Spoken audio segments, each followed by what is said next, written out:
Teodora de Bizancio, de la prostitución al poder. En los intrincados pasillos del antiguo Constantinopla, donde las sombras del hipódromo escondían historias prohibidas y destinos inverosímiles, emergió una figura que desafiaría todas las expectativas. Imagina a una joven cuyo camino se forjó en la penumbra, pero cuyo destino estaba marcado por el resplandor del poder imperial. En esta odisea de intriga y superación, nos sumergimos en la fascinante vida de Teodora de Bizancio. ¿Cómo una niña de los bajos fondos desafió las convenciones para convertirse en emperatriz? ¿Qué oscuros secretos y giros del destino llevaron a Teodora desde el hipódromo hasta el trono imperial? Acompáñanos en un viaje a través de los misteriosos recovecos de Bizancio y descubre el extraordinario relato de una mujer que desafió el curso de la historia. Pero antes de comenzar, no olvides suscribirte a nuestro canal. Activa las notificaciones para que no te pierdas ninguno de nuestros episodios. Y si te gusta el contenido, regálanos un like. Comenta qué te pareció este video y qué otro secreto te gustaría descubrir. Ahora sí, prepárate para desentrañar un nuevo misterio en Secretos del Pasado.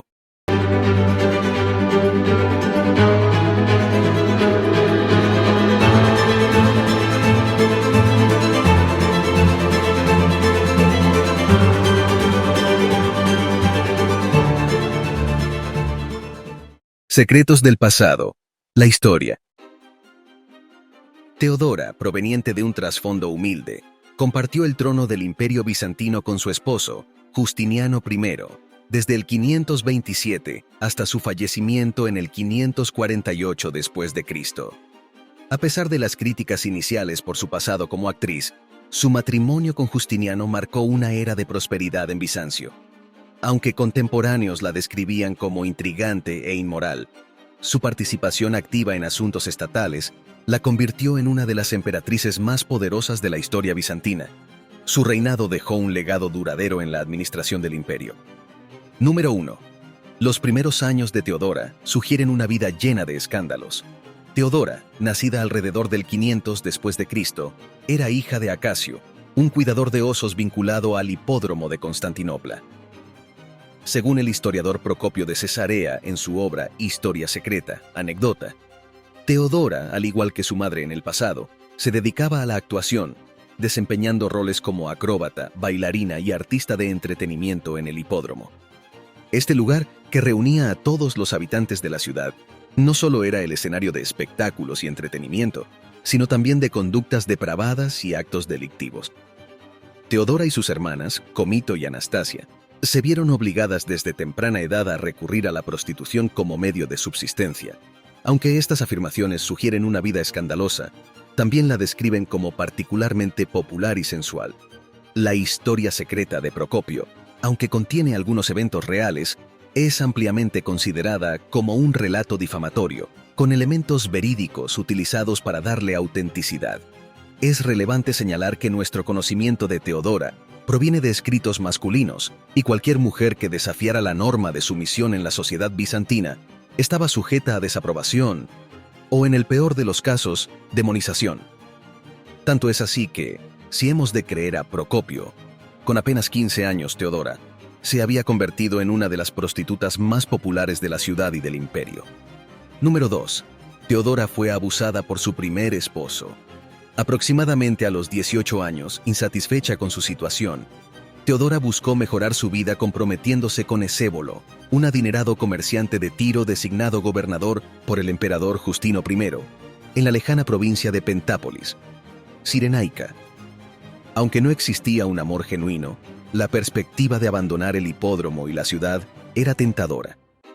Sin embargo, su relación con Esébolo resultó ser breve, ya que, cansada de los abusos y maltratos, lo abandonó en poco más de un año para regresar a Constantinopla. Así, Teodora emprendió un viaje que la llevó a través de Alejandría y Antioquía, donde se sumergió en el arte de la dialéctica y, en particular, en el monofisismo. Bajo la influencia del patriarca Severo de Antioquía, se convirtió en una ferviente defensora de esta doctrina, la cual sostenía que Jesús carecía de naturaleza humana y solo poseía la divina. Aunque esta perspectiva había recibido respaldo del emperador Anastasio, su sucesor, Justino I, al ascender al trono, optó por alinearse con los dogmas de la Iglesia Católica. Número 3. Teodora y Justiniano se enamoran y se convierten en la pareja perfecta. Tras concluir sus viajes, Teodora se estableció de manera definitiva en Constantinopla alrededor del año 521. En circunstancias no del todo claras, conoció a un hombre que se convirtió en el amor de su vida, Justiniano. Este general, con 39 años y un futuro prometedor, no solo ostentaba el título de cónsul del imperio y lideraba la guardia del soberano, sino que también era sobrino y el legítimo heredero al trono. Justino I, de origen tracio y analfabeto, ascendió al trono imperial tras la muerte de su tío Anastasio. Pero por ser mayor y carecer de descendencia directa, formalmente adoptó a Justiniano como su hijo. Desde ese instante, este joven ya ocupaba la posición de segundo hombre en Bizancio.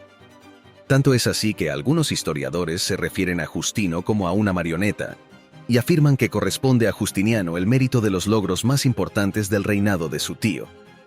Entre ellos, por ejemplo, el de la reunificación de la Iglesia y la superación de las tensiones previas con Roma. Ni la procedencia cuestionable de Teodora ni las disputas teológicas que llevaron a los bizantinos a conflictos sangrientos lograron separar a esta pareja. De manera paradójica, estas circunstancias contribuyeron a fortalecer su vínculo. Para Justiniano, Teodora representaba una combinación excepcional. Por un lado, una mujer versada en las artes del amor, y por otro, una interlocutora capaz de discutir con él de manera ingeniosa, respaldada por la dialéctica, la sabiduría y el buen humor. Número 4. La madre de Justiniano y la esposa de Justino estaban en contra de su unión con Teodora. Tras algunos encuentros iniciales clandestinos, no pasó mucho tiempo antes de que el sobrino del emperador sucumbiera ante el encanto de Teodora. En menos de 3 semanas, Justiniano la llevó consigo para vivir juntos. Desde una mansión en el barrio de Hormisdas, Teodora dejó atrás definitivamente los bajos fondos de Constantinopla, contando entonces con 20 años. Para asegurar cierta estabilidad, su primer paso fue adquirir la categoría social de patricia.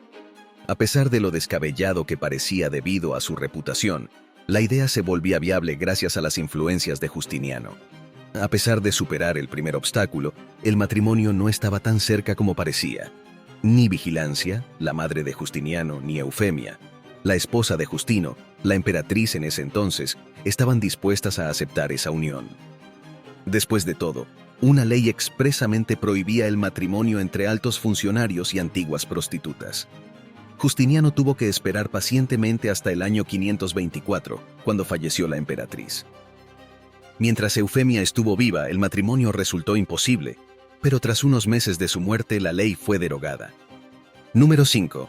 Teodora se convierte en emperatriz de los romanos. Poco tiempo después, Teodora contrajo matrimonio con aquel que, en menos de un año, llegaría a gobernar el Imperio Romano de Oriente. El 4 de abril del 527, tras 4 meses de coparticipación en el gobierno con su tío Justino, Justiniano se autoproclamó emperador de Bizancio. En ese mismo acto, su esposa también asumió la posición imperial. En ese día significativo, la antigua cortesana del hipódromo se elevó al título de emperatriz de los romanos, piadosísima y felicísima Augusta. Gestionó su posición con astucia y dinamismo, estableciendo de manera inequívoca que el liderazgo de Bizancio sería compartido desde ese momento hasta su fallecimiento. Justiniano, por su parte, incluyó su nombre en el juramento de lealtad requerido a los gobernadores provinciales, garantizando así imparcialidad e independencia en el ejercicio de la soberanía. Número 6. Teodora aseguró el trono de Justiniano ante la revuelta de la Nicá. Aunque Justiniano se encargaba de la dirección general del Estado, la conducción de la guerra y la promulgación de leyes, el Consejo de la Emperatriz desempeñó un papel decisivo, especialmente en los primeros años. De hecho, muchos historiadores como el propio Procopio reconocen que la permanencia de Justiniano en el poder se debió en gran medida a la intervención de su esposa. Fue gracias a ella que la revuelta popular del 532 no resultó en la pérdida de su trono. En aquel tiempo, la ciudad aún permanecía dividida en 2 facciones en constante conflicto, la facción verde y la facción azul. Aunque no era algo nuevo, dado que 20 años atrás el emperador Anastasio ya había enfrentado una revuelta callejera similar, en esta ocasión el descontento popular era generalizado. En menos de 5 años, Justiniano no solo había reducido significativamente el poder de los altos funcionarios provinciales, sino que prácticamente había asfixiado a la población con impuestos adicionales para financiar el esplendor de su imperio. Este malestar se había extendido a todos los rincones de Constantinopla, provocando un levantamiento unánime. En un hecho sin precedentes, las facciones de los verdes y los azules se unieron por primera vez contra un enemigo común. La revuelta, conocida como la Nicá, devastó gran parte de Constantinopla durante 5 días, llevando a Justiniano al límite y haciéndolo considerar seriamente la posibilidad de huir. Según la narración de Procopio, Teodora intervino de la siguiente manera: en estos momentos, creo que la idea de huir resulta inapropiada, incluso si eso garantiza la salvación. Todo ser humano nacido a la luz del día está destinado a morir en algún momento. ¿Cómo podría permitirse un emperador convertirse en un fugitivo? Jamás consentiré voluntariamente renunciar a mis atuendos imperiales ni contemplaré el día en que no me dirijan por mi título. Sí, mi señor, tu deseo es preservar tu propia piel. No encontrarás dificultad en hacerlo. En lo que a mí respecta, sigo la antigua máxima: la púrpura es la mortaja más noble. La influencia de Teodora se hizo evidente de inmediato. Contrariamente a las sugerencias de sus consejeros, Justiniano se negó a rendirse. Pocos momentos después, y siguiendo la recomendación de la emperatriz, un contingente de mercenarios liderados por Belisario, el destacado general en las campañas de Oriente y Occidente, conquistó el hipódromo, epicentro de la revuelta, y a su paso quedaron más de 30.000 cadáveres en la arena. Número 7. Teodora es descrita como caritativa y cruel. Episodios como el de la Nicá plantean la pregunta sobre la disposición de Teodora a recurrir a la crueldad extrema con el fin de retener el trono. Aunque muchos historiadores desconfían de las crónicas resentidas de Procopio, al que acusan de ser un difamador, no pueden ignorar las críticas hacia la emperatriz por su actitud intolerante. Hay evidencia de que Teodora contaba con un considerable número de espías distribuidos por Constantinopla, quienes le proporcionaban información sobre todos los rumores circulantes. Prácticamente todos habían experimentado la reprimenda imperial en algún momento u otro. De acuerdo con Edward Gibbon, el historiador inglés del siglo XVIII, algunas de estas desafortunadas víctimas perecieron en lúgubres mazmorras, mientras que a otras, después de perder extremidades, cordura o riqueza, se les permitió regresar al mundo como testimonios vivientes de su venganza, que solía extenderse incluso a los hijos de aquellos que suscitaban sus sospechas o le habían ofendido. Número 8. Teodora se vengó de su antiguo amante Escévolo. La emperatriz llevó a cabo represalias contra diversos individuos, incluyendo a Belisario, a quien desconfiaba por su influencia y popularidad, castigándolo con la privación de bienes y mando. Asimismo, se vengó de Escévolo, su antiguo amante, quien fue juzgado por corrupción y sodomía, siendo condenado a una castración de la que no logró sobrevivir. Juan de Capadocia, recaudador del imperio y líder de la facción verde, también fue blanco de la ira de Teodora, quien lo acusó de traición y de ser el responsable, según ella, del desamparo de su familia tras la muerte de su padre. Juan fue destituido de su cargo y exiliado a la ciudad de Cícico, en la costa asiática del Mar de Mármara. Teodora no solo era incapaz de perdonar, sino que también se involucraba sin vacilar en intrincadas maquinaciones palaciegas. Uno de los episodios más destacados fue su participación en la degradación del Papa Silverio. Silverio, decidido a defender la ortodoxia romana, había depuesto a Severo, líder monofisita y patriarca de Antioquía. En represalia, Teodora conspiró a espaldas del emperador para destituir a Silverio. Después de exiliar a Silverio en Anatolia, Teodora pagó al diácono Vigilio 700 libras de oro a cambio de que, una vez convertido en papa, respaldara la doctrina monofisita como verdadera. Número 9. Teodora influyó en la creación de leyes que favorecieran a las mujeres. El plan resultó infructuoso. Una vez que Vigilio se convirtió en pontífice en el 537, olvidó sus promesas. En una carta dirigida a Teodora, quien le instaba a que se cumpliera su voluntad, admitió haber hablado como un insensato. A pesar de las intrigas, la emperatriz también demostró una política compasiva y caritativa, influyendo en la creación de leyes que favorecieran a las mujeres. Justiniano encomendó al jurista Triboniano la tarea de recodificar por completo el derecho romano, dando origen a un nuevo códice que se estructuró en 3 secciones: administración civil y militar del imperio, problemas teológicos y eclesiásticos, y la familia y la propiedad privada. En el tercer capítulo, influenciado por Teodora, se condenó de manera explícita la prostitución, considerándola un ultraje a la dignidad de las mujeres, y se dispuso, en contravención a la legislación previa, que los hijos nacidos fuera del matrimonio pudieran obtener legitimidad con derechos sucesorios equivalentes. Teodora también fundó una institución benéfica en la ribera asiática del Bósforo con el objetivo de brindar apoyo a mujeres en situación de calle. Además, promulgó una ley que buscaba garantizar la igualdad entre hijos e hijas en cuestiones de herencia, aunque esta última medida nunca se implementó. El reinado de Justiniano marcó el apogeo del Imperio Bizantino. La audacia de la pareja imperial permitió la expansión de las fronteras de Bizancio y la restauración de los territorios del antiguo Imperio Romano. Durante el gobierno del emperador y su compañera inseparable, se logró expulsar a los vándalos del norte de África y reconquistar Italia a los ostrogodos, así como el sur de España a los visigodos. Número 10. La llegada de la peste bubónica a Constantinopla y la búsqueda de un sucesor a falta de una descendencia. Bizancio experimentaba su apogeo, consolidándose como un destacado centro comercial. Este esplendor se reflejaba en grandiosas construcciones, como la iglesia de San Vitale en Ravenna, así como en las cisternas del Gran Palacio y Santa Sofía en Constantinopla. No obstante, la primavera del año 542 marcó un golpe severo para el Imperio bizantino. Un brote de peste bubónica, que solo en Constantinopla cobró la vida de más de 50.000 personas, afectó significativamente a la región. Entre los afectados se encontraba Justiniano, quien contó con la constante compañía de su esposa en todo momento. Aunque finalmente se recuperó al año siguiente, Justiniano estuvo al borde de la muerte. Este episodio planteó interrogantes sobre la sucesión, ya que la pareja imperial no tenía descendencia. Todo lo relacionado con los posibles hijos y abortos de Teodora en su vida anterior queda en el ámbito de la especulación. Teodora era consciente de que la idea de gobernar en solitario suscitaría resistencia en el Senado y el ejército, por lo que se apresuró a buscar una solución. La elección recayó en uno de los sobrinos del emperador, Justino, quien ocupaba el cargo de jefe de la Guardia Imperial.